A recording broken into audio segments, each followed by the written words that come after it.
what we can read from the water's story carved on the ancient stone? When myths and giants faded,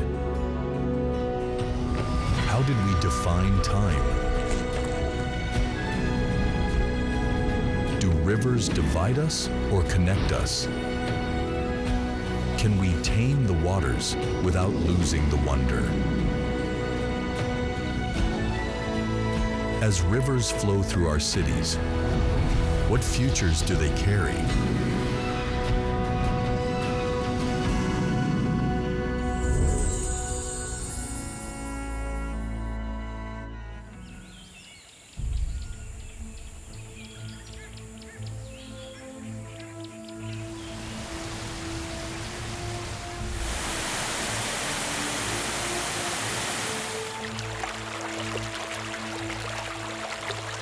As early as the 3rd to 2nd century BCE, records in China show that humans were already settling near water and using rivers to define territorial boundaries.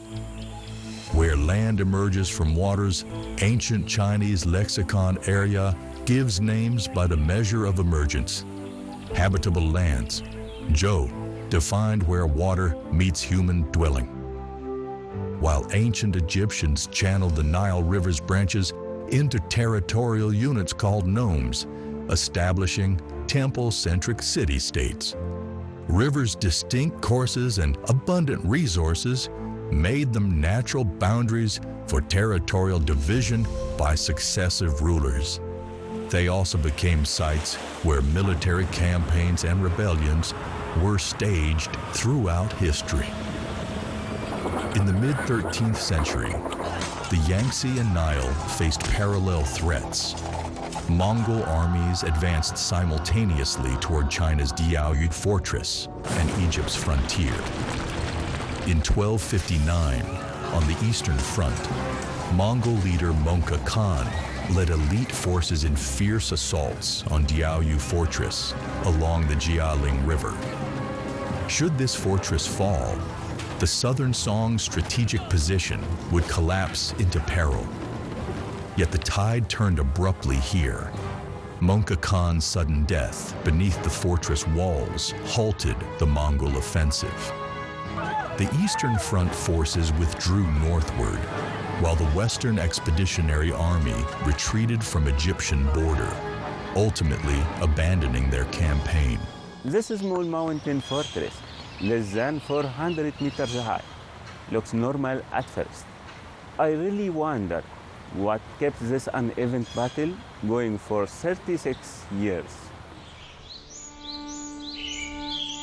Diaoyu Fortress, situated in present-day Hechuan district of Chongqing, is perched atop Diaoyu Mountain. Surrounded by water on 3 sides, this natural configuration created formidable defensive topography. The landscape provided inherent tactical advantages against invading forces. As Mongol forces breached Sichuan region's defenses and seized 54 townships, in 1242, General Yu Jie formed Southern Song Dynasty, relocated defensive operations to Chongqing. There, he established an innovative mountain city defense system. Brothers Ramjin and Rampu mobilized civilians from 5 counties under Hezhou jurisdiction. Hewing rock from the cliffs of Diaoyu Mountain, they fortified the heights to construct a stronghold.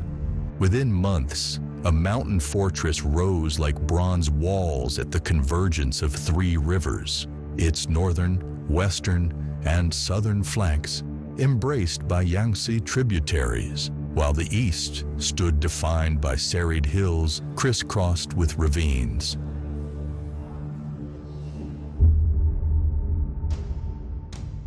Diaoyu Fortress rose in 3 defensive tiers along the mountainside. A linear stone wall thrust deep into the river's heart formed its foundation. A naval dockyard where warships could anchor and troops garrison. Mid-slope, outer walls fused with sheer cliffs to seal every mountain path. At the summit peak, barracks stood sentinel over the three rivers' confluence, commanding a strategic overview that turned this landscape into the Song military's formidable advantage against Mongol forces. 钓鱼城呢，因钓鱼台而得名，在钓鱼台上呢，保存有完好的军事设施的遗址和生活设施的遗址。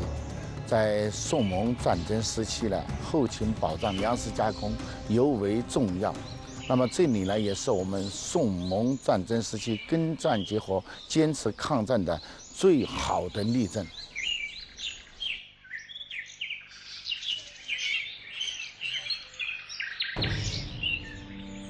The administrative units of Ujod Prefecture and Suzhou County were relocated to Diaoyut Fortress.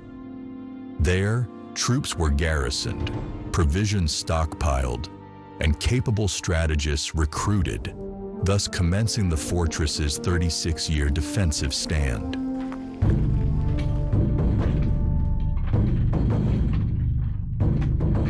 The north-south linear stone wall and the summit's inner-outer battlements formed a multi-layered barrier. Integrated with the city's comprehensive logistical support facilities and civic military frameworks, they granted Song troops a dynamic defense-offense capability, cementing it as an exemplar of global mountain defense systems of that era, and buttressing a pivotal stronghold against Mongol forces. Iron-cased bombs were one of the cores to this defense system. In 2006, more than 80 fragments were unearthed in an ancient tunnel beneath the fortress's northwestern sector. Technical analysis and historical records confirm Song troops deployed these bombs to counter Mongol tunnel assaults. Based on shrapnel distribution density, archaeologists estimate dozens to hundreds were detonated in combat. 钓鱼城呢，是中国古代冷兵器时代与热兵器时代交替的一个重要的见证地。那么在宋蒙战争时期，宋蒙军民就利用这片原石上的窝坑来制造火药。他们将木炭、硝磺、硫磺研磨之后呢，混合而成火药。那么这里呢，也被誉为我们南宋最古老的兵工厂。那么这些火药呢，在南宋的钓鱼城之战当中得到了充分的运用。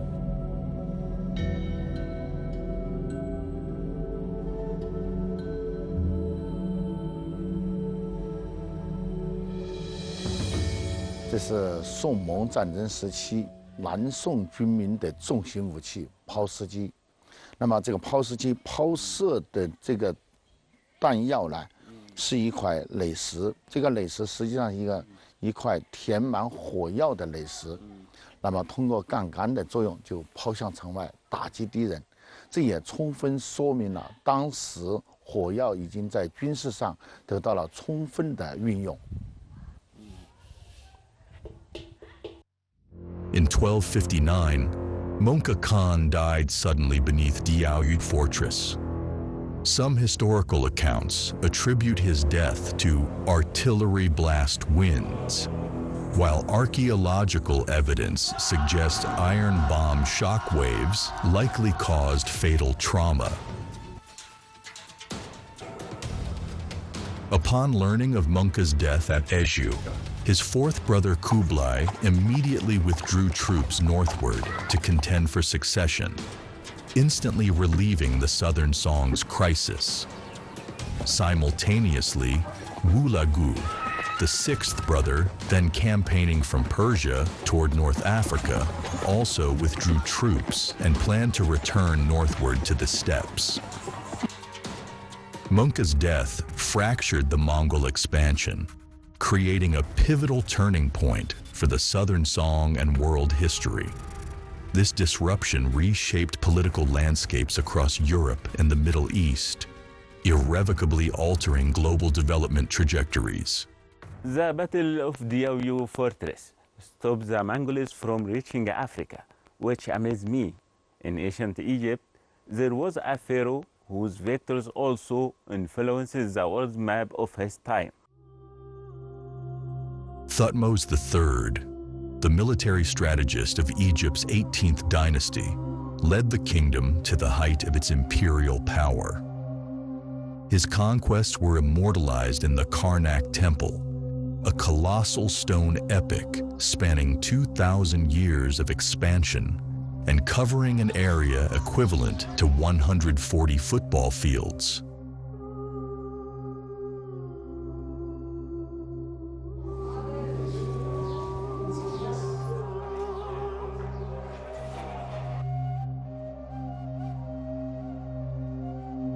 The rise of this renowned pharaoh came after years of political obscurity. Hatshepsut, ancient Egypt's most powerful female pharaoh and co-regent of Thutmose III, sidelined his authority during her reign.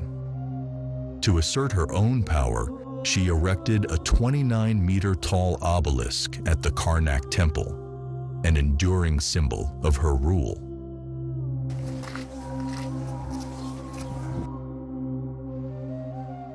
This obelisk was no easy feat. It took craftsmen 7 months to quarry the 323-ton granite monolith in Aswan, which was then transported over 150 kilometers along the Nile to be erected at the heart of the Karnak Temple. However, after Thutmose III assumed full power, he erased many of Hatshepsut's monuments, including parts of the inscriptions on this very obelisk. Hatshepsut advocated for a reign of peace. Through maritime expeditions to the land of Punt, she brought back gold, spices, and exotic treasures to Egypt. However, by the end of her rule, Egypt's influence in Asia had begun to decline. In 1457 BCE, city-states led by Kadesh rose in rebellion. At that moment, Thutmose III personally led a military campaign into Canaan. The most pivotal clash of this campaign, the first battle in human history to be recorded in detail, is carved into the walls of the Karnak Temple.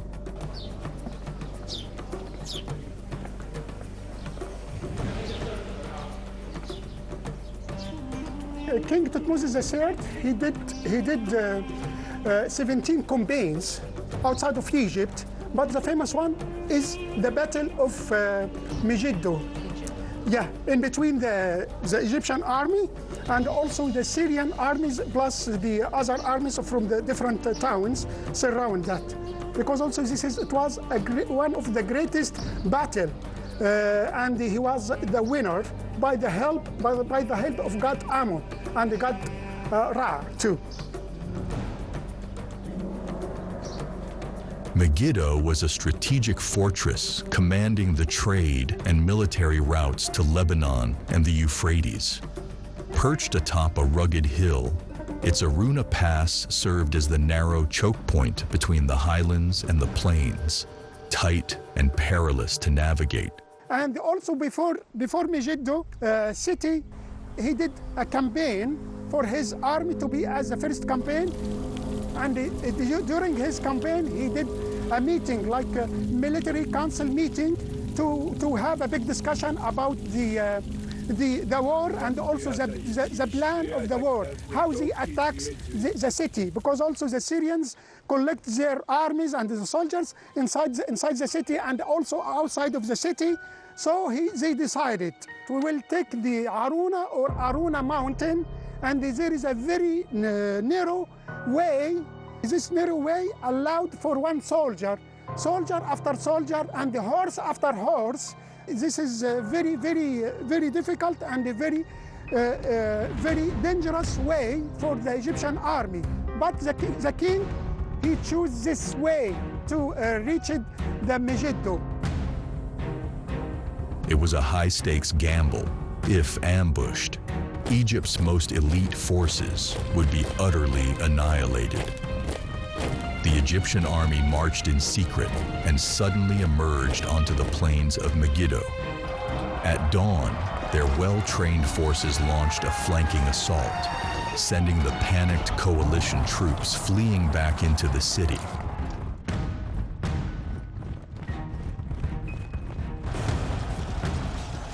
Thutmose III besieged Megiddo for 7 months, eventually taking the city. After that, he expanded Egypt's territory significantly into Syria and Nubia.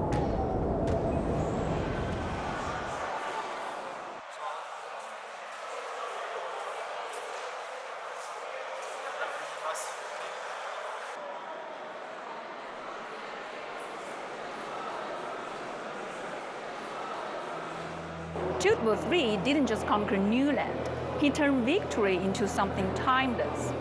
The gold, the treasures, the prisoners of war not only just fill Egypt's coffers, but also build temples, inspire artists, and sparkle the golden age of the culture.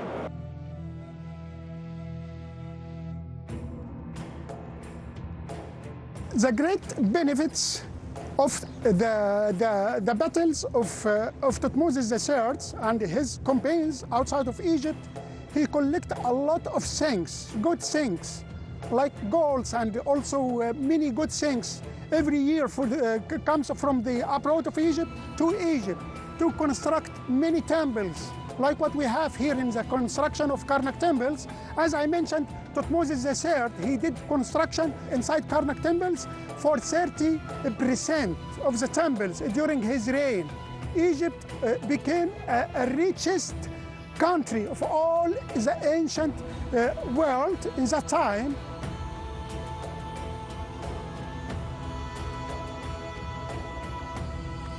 So he designed his temple inside Karnak temples to be as a royal tents, and even the pillars and the columns inside looks like the wooden beams to carry the tent.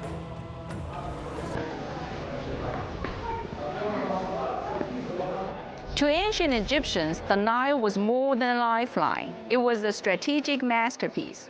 Thutmose III's genius lay in reading the river's language, turning its wisdom into the foundation of an empire.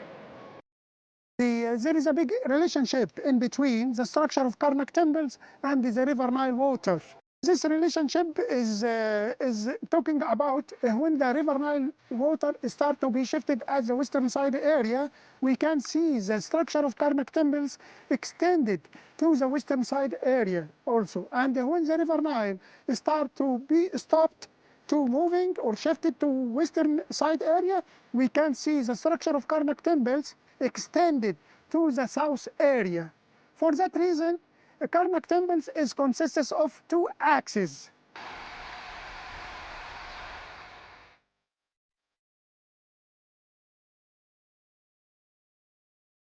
Recently, we discovered the harbor of Karnak temples is dating back to 18th dynasty, during the time of Thutmose III. And also, we discovered the great embankment, or the dam. He constructed this dam for more protection from the Karnak structure, from the flood water, and also from the Nile water.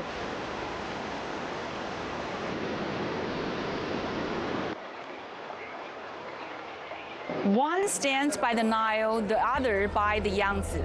Karnak witnessed the glory of the land, while Diaoyu Fortress defended the dignity of a nation. War changes history, while rivers keep civilizations flowing.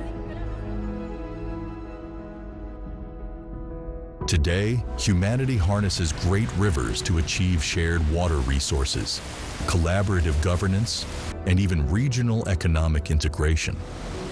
The unceasing flow of rivers generates a cohesion that far outweighs the divisions or destruction they may bring. Rivers, with their eternal and boundless embrace, nourish all living things and give rise to vitality. They remind us that the essence of life lies in harmony, not opposition.